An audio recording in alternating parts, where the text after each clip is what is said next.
We're ready for settlement, but the property's not vacant, and there's major dramas going on.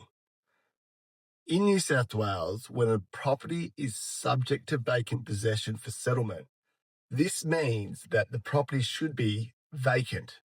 And that means no items, rubbish or otherwise, should be left at the property. In some cases, when you're doing your pre-settlement inspection as a purchaser, that should be done one or a few days before settlement. And you should be able to check and walk through the property and see that there's no rubbish or belongings in there. Fixed items can remain, but if there's rubbish, building materials, or other things in the property, this can cause a major problem.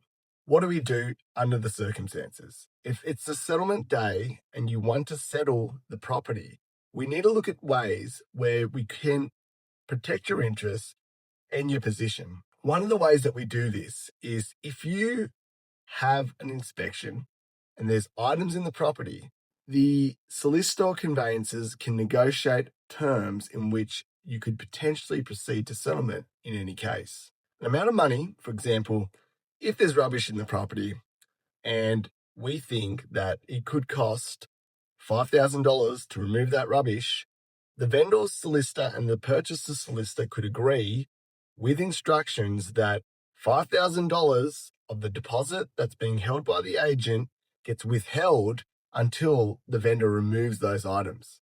Another way is that the purchaser could agree that they accept the property in the condition that it's in with all the rubbish for an adjustment or amount of money to be paid to them to deal with the rubbish. For example, hey, there's all this rubbish at the property. If I went on Airtasker and got that rubbish removed, or if I removed it and took it to the tip, my time and efforts or Airtasker will charge me $2,000. Therefore, the vendor will give me an adjustment, or I will pay the vendor $2,000 less at settlement and we'll take it as is.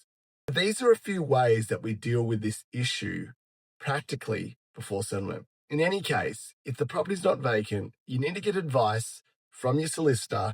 There needs to be some negotiation, and you need to deal with this before settlement, because if you're left holding the buck, it could be a major drama for you.